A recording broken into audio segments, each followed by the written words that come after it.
Students, as you know, in our previous classes, we have covered past indefinite tense and past continuous tense. Today, we will start our seventh type of tenses, that is past perfect tense. In past perfect tense, first of all, we will do the identification. After the identification, we will cover formation of past perfect tense. So, in the starting, what is the identification? Means how will you identify past perfect tense? Means past perfect tense को कैसे पहचाना जाता है? So in a particular sentence, if you are able to find before, after or by, but with these words, if you are able to find time related to past, means आप किसी भी particular sentence के अंदर ये words easily find कर लेते हैं before, after और बाय, यानी कि किसी भी सेंटेंस के अंदर आपको बिफोर मिल जाए या फिर आफ्टर मिल जाए या बाय मिल जाए और इसके साथ साथ टाइम भी देखने को मिलता है और वो पर्टिकुलर टाइम भी किससे रिलेटेड होता है? पास्ट से ही रिलेटेड होता है। मींस जो पास्ट में जो एक्टिविटीज थी उनसे रिलेटेड होता है। तो स्टूडेंट्स आपको याद रखना है किसी भी सेंटेंस के अंदर बिफोर, आफ्टर, बाय के साथ टाइम मिलता है, वो पास्ट से रिलेटेड टाइम कोई भी हो सकता है। इसके बाद हम बात करते हैं कि आप हिंदी के सेंटेंसेस के अंदर पास्ट परफेक्ट टेंस को कैसे आइडेंटिफाई करते हैं। हिंदी के सेंटेंसेस के सबसे लास्ट में आपको ये वर्ड्स फाइंड करने, चुका था, चुकी थी, चुके थे। मीन्स किसी भी कार्य के जो होने की, कंप्लीट होने की जो सेंस होती है उससे हमें पता चलता है परफेक्ट टेंस का। तो पास्ट परफेक्ट टेंस के हिंदी के वाक्यों के अंत में चुका था, चुकी थी और चुके थे मिलते हैं। For example, if you talk about मैं तुम्हें एक पत्र लिख चुका था, सो आप इजीली देख सकते हैं इस सेंटेंस के बिल्कुल लास्ट में चुका था, हिंदी के सेंटेंस के लास्ट में चुका था यूज किया गया। इससे हम क्या पता कर सकते हैं कि ये जो पर्टिकुलर सेंटेंस है ये पास्ट परफेक्ट टेंस से रिलेटेड है। So how will you transform this sentence? I had written a letter to you. As you know, in past perfect tense helping verb will be had and third form of verb will be there. जैसा कि हमने पहले ही cover किया, helping verb और main verbs की table के अंदर पास्ट परफेक्ट टेंस के अंदर हेल्पिंग वर्ब यूज की जाती है हैड और मेन वर्ब यूज की जाती है third form of verb. Main verb के अंदर हमें थर्ड फॉर्म यूज करनी है। Students, now we will talk about the formation of past perfect tense. So past perfect tense के अंदर जो फॉर्मेशन है वो अफर्मेटिव सेंटेंस के अंदर सबसे पहले हम सब्जेक्ट का यूज करते हैं, सब्जेक्ट के बाद हैड हेल्पिंग वर्ब का यूज करते हैं। जो हमारी हैड हेल्पिंग वर्ब होती है वो सिंगुलर के लिए भी यूज की जाती है और इसके साथ जब जो सब्जेक्ट प्लूरल फॉर्म में होता है उसके साथ भी यूज की जाती है। सो whenever the subject will be in plural case or in singular case we will use had helping verb. So इसके बाद हम verb की थर्ड फॉर्म का यूज करते हैं। याद रखना जो सेंटेंसेस के टाइप्स हैं इसमें अफर्मेटिव, नेगेटिव, इंटरोगेटिव और डब्ल्यूएच फैमिली केस, सभी के अंदर थर्ड फॉर्म ऑफ वर्ब का यूज किया जाता है। जो वर्ब की हमारी तीसरी फॉर्म होती है उसका यूज किया जाता है नेगेटिव सेंटेंस के अंदर भी, चाहे इंटरोगेटिव सेंटेंस हो, सारे सेंटेंसेस के अंदर इन पास्ट परफेक्ट टेंस। उसके बाद हम ऑब्जेक्ट का यूज करते हैं। Then in negative sentence first of all we will use subject, after that helping verb and just after helping verb we will use not and after not third form of verb, then object.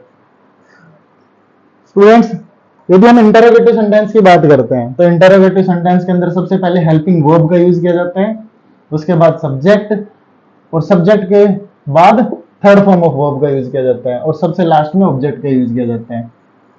So negative interrogative sentence और WH family case, जैसा कि मैंने आपको पहले ही बताया था, जो ये दो सेंटेंसेस हैं ये दोनों किसके ऊपर डिपेंड करते हैं? इंटरोगेटिव सेंटेंस के ऊपर डिपेंड करते हैं। आपको इन दोनों के लिए सबसे पहले क्या करना है? इंटरोगेटिव की फॉर्मेशन को एज इट इज लिखना है और नेगेटिव इंटरोगेटिव वाले सेंटेंस में सब्जेक्ट के जस्ट बाद आपको नोट यूज करना है। We will use not just after the subject. In WH family case, what will you do? In the starting, you will use WH word before the formation of interrogative sentence. जो interrogative की हमारी formation होती है उससे just पहले हमें क्या करना है? WH वर्ड का यूज करना है। So students, these are the formation of past perfect tense. Students, now we will understand the different formations of past perfect tense with the help of an example. Means हमें affirmative, negative interrogative और negative interrogative और इसके साथ साथ WH family के अंदर जो example हमने स्टार्टिंग में लिखा था उसकी हेल्प से हम इसके डिफरेंट फॉर्मेशंस को देखते हैं। तो सबसे पहले हम बात करते हैं अफर्मेटिव की। I had written a letter to you, मैं तुम्हें एक पत्र लिख चुका था। जैसा कि मैंने आपसे पहले बताया था, पास्ट परफेक्ट टेंस के लिए स्टूडेंट्स हेल्पिंग वर्ब होती है हैड, और पास्ट परफेक्ट टेंस में हम थर्ड फॉर्म ऑफ वर्ब का यूज करते हैं। चाहे कैसी भी सिचुएशन हो, हम पास्ट परफेक्ट टेंस के लिए वर्ब की थर्ड फॉर्म का यूज करते हैं। In negative sentence, I had not written a letter to you, मैं तुम्हें एक पत्र नहीं लिख चुका था। तो इस सेंस के अंदर जब भी नेगेटिव सेंस होती है तो हेल्पिंग वर्ब और मेन वर्ब के बीच में आपको नोट वर्ड यूज करना होता है। उसके बाद हम देखते हैं इंटरोगेटिव सेंटेंस के अंदर। इंटरोगेटिव सेंटेंस के अंदर स्टूडेंट्स जो हेल्पिंग वर्ब होती है वो सब्जेक्ट से जस्ट पहले यूज की जाती है, सब्जेक्ट से तुरंत पहले, सब्जेक्ट से पहले हेल्पिंग वर्ब और उसके बाद वर्ब की थर्ड फॉर्म यूज की जाती है। So had I written a letter to you, क्या मैं तुम्हें एक पत्र लिख चुका था। In negative interrogative, had I not written a letter to you, क्या मैं तुम्हें एक पत्र नहीं लिख चुका था। तो नेगेटिव इंटरोगेटिव वाले सेंटेंस में हमें कुछ नहीं करना होता। जो इंटरोगेटिव की फॉर्मेशन है, helping verb, subject, third form, subject और थर्ड फॉर्म से बीच में हमें सिर्फ नोट यूज करना होता है। जो नेगेटिव इंटरोगेटिव होता है उसमें हमें सब्जेक्ट के जस्ट बाद यूज करना होता है नोट वर्ड। डब्ल्यूएच फैमिली के अंदर हमें क्या करना होगा स्टूडेंट्स, इसमें हमें सिर्फ डब्ल्यूएच फैमिली को ऐड करना है इंटरोगेटिव की फॉर्मेशन से पहले। Who had written a letter to you, तुम्हें एक पत्र कौन लिख चुका था। So students, these are the different formations of past perfect tense. Students, now we will start the third rule of past tense. So according to this rule, if you are able to find these words before, after, by and plus time, means आपको किसी भी sentence के अंदर before plus time, after plus time और bye plus time मिलता है, तो जैसा कि मैंने आपसे बताया था उसमें परफेक्ट टेंस का यूज किया जाता है और वो टाइम पास्ट से रिलेटेड होता है तो उसके अंदर पास्ट परफेक्ट टेंस का यूज किया जाता है।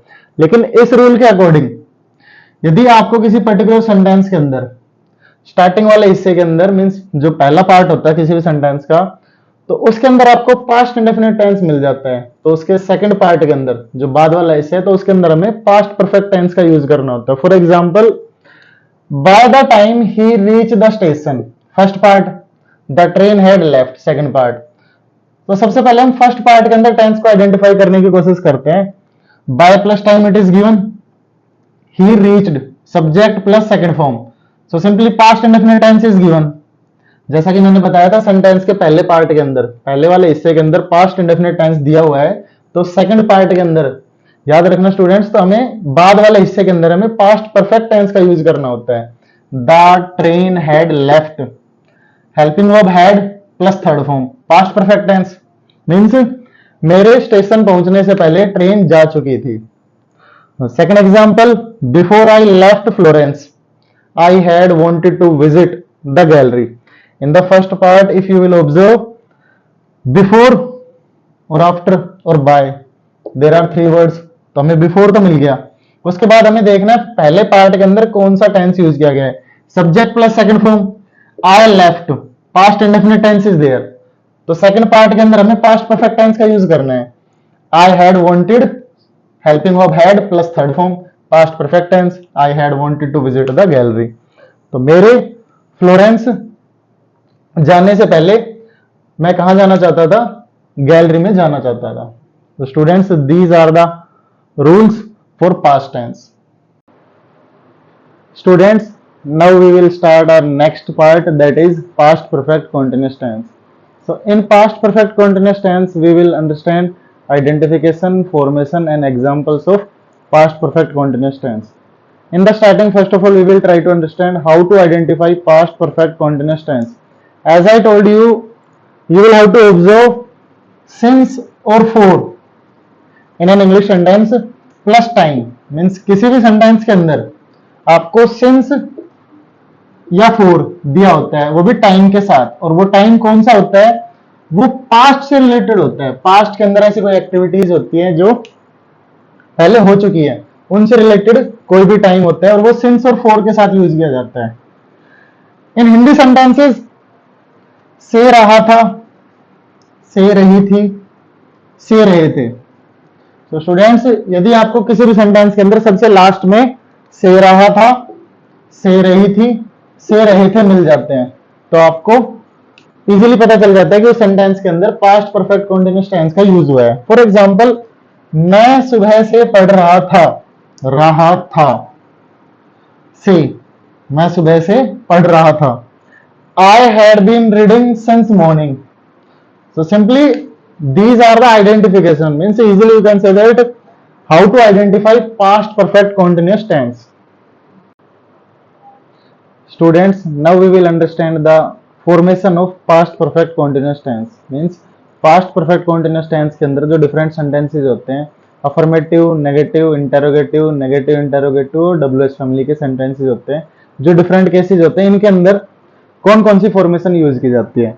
तो सबसे पहले हम बात करते हैं अफर्मेटिव की। अफर्मेटिव के सबसे पहले हमें सब्जेक्ट का यूज करना होता है। उसके बाद helping verb past perfect continuous के लिए होती है had plus been. Had plus been हमारी हेल्पिंग वर्ब होती है और मेन वर्ब की फोर्थ फॉर्म यूज की जाती है, that is first form plus ING. Subject, उसके बाद हैड, उसके बाद बीन और उसके बाद फोर्थ फॉर्म ऑफ वर्ब, और उसके बाद हमें ऑब्जेक्ट का यूज करना होता है, और उसके बाद सिंस और फॉर। तो सिंस जैसा कि मैंने बताया था पॉइंट ऑफ टाइम के लिए, मींस किसी निश्चित समय के लिए, फॉर पीरियड ऑफ टाइम के लिए। दोनों में डिफरेंस, पॉइंट ऑफ टाइम कोई भी फिक्स टाइम होता है, 1975 मींस हमें वो टाइम पता होता है, 6 o'clock या फिर मॉर्निंग, इवनिंग। और हम बात करते हैं पीरियड ऑफ टाइम की। पीरियड ऑफ टाइम होता है 6 आवर्स, 6 घंटे, 7 मिनट्स, 5 डेज। मीन्स हमें नहीं पता कौन से 5 डेज की बातें कर रहे हैं, 6 घंटे, 7 दिन, 5 मिनट, लेकिन हमें पता नहीं है कौन सी, फिक्स नहीं होता इसके अंदर। तो पीरियड ऑफ टाइम के लिए हम फॉर का यूज करते हैं, पॉइंट ऑफ टाइम के लिए हम किसका यूज करते हैं, सिंस का यूज करते हैं, और उसके बाद हम यूज करते हैं टाइम का। तो अफर्मेटिव केस के बाद हम बात करते हैं नेगेटिव की। नेगेटिव के अंदर सबसे पहले सब्जेक्ट का यूज किया जाता है, उसके बाद हेल्पिंग वर्ब हैड, और हैड और बीन के बीच में नोट का यूज किया जाता है। तो याद रखना, जो नेगेटिव वाले सेंटेंसेस होते हैं इसमें हैड और बीन्स के बीच में नोट का यूज किया जाता है। उसके बाद फोर्थ फॉर्म ऑफ वर्ब, फिर ऑब्जेक्ट, फिर सिंस और फॉर, फिर प्लस टाइम का यूज किया जाता है। तो सिंपली डिफरेंस क्या है अफर्मेटिव और नेगेटिव के अंदर? अफर्मेटिव वाले सेंटेंस के अंदर आपको हैड और बीन के बीच में नोट का यूज करना है, आपका नेगेटिव सेंटेंस बन जाता है। उसके बाद बात करते हैं इंटेरोगेटिव की, जिसके ऊपर बाकी के दोनों सेंटेंस डिपेंड करते हैं, नेगेटिव इंटेरोगेटिव और डब्ल्यूएच फैमिली। इंटेरोगेटिव वाले में सबसे पहले हमें हेड का यूज करना है, उसके बाद सब्जेक्ट, फिर उसके बाद बीन का, फिर फोर्थ फॉर्म ऑफ वर्ब, उसके बाद ऑब्जेक्ट, सिंस और फॉर, प्लस टाइम। स्टूडेंट्स, बात करते हैं नेगेटिव इंटेरोगेटिव वाले सेंटेंस की। तो जैसे मैंने बताया था डिपेंड करता है इंटेरोगेटिव के ऊपर। तो जैसे हमें पता चल रहा है नेगेटिव, इसमें नोट का यूज किया जाएगा। तो आपको कुछ नहीं करना, इंटेरोगेटिव की फॉर्मेशन एज इट इज लिखनी है और सब्जेक्ट के बाद नोट का यूज करना है। We will use the word not just after the subject, और कुछ नहीं करना आपको इसके अंदर, same as it is formation लिखनी है और सब्जेक्ट के बाद नोट का यूज करना है। डब्ल्यूएच फैमिली वाले सेंटेंस के अंदर क्या करना होता है, हमें इंटेरोगेटिव की फॉर्मेशन एज इट इज लिखनी होती है। ये जो हमारी इसके बाद वाली फॉर्मेशन है, ये इंटेरोगेटिव वाली फॉर्मेशन होती है। और इंटेरोगेटिव वाली फॉर्मेशन से पहले हमें कोई भी डब्ल्यूएच वर्ड यूज करना है सिचुएशन के अकॉर्डिंग। तो ये हमारी फॉर्मेशन बन जाती है डब्ल्यूएच फैमिली की। तो याद रखना, डब्ल्यूएच फैमिली वाले सेंटेंस के अंदर WH word plus interrogative formation.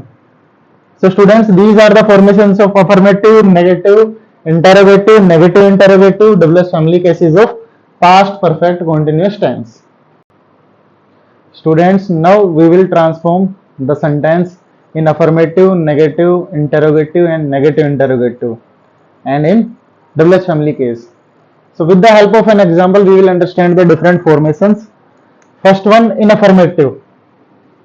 In simple sentence के अंदर, I had been reading since morning. मैं सुबह से पढ़ रहा था। नेगेटिव की बात करें, I had not been reading since morning. मैं सुबह से नहीं पढ़ रहा था। जैसा कि मैंने बताया था, नेगेटिव सेंटेंस के अंदर आपको क्या करना है, हैड और बीन के बीच में नोट ऐड करना है।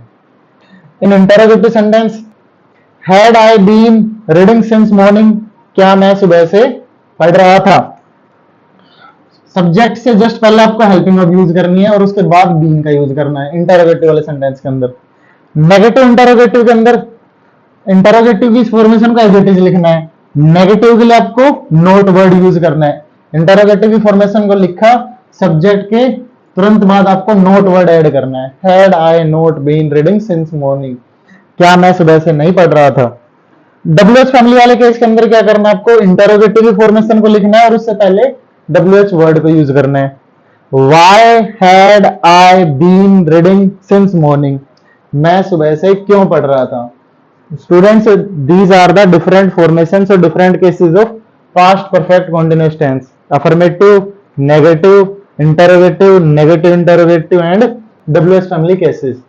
So, students, now we have done our present tense and past tense. So, if you want to attempt more questions related to present tense and past tense, please join my Telegram channel. The link is given in the description. So, thanks a lot.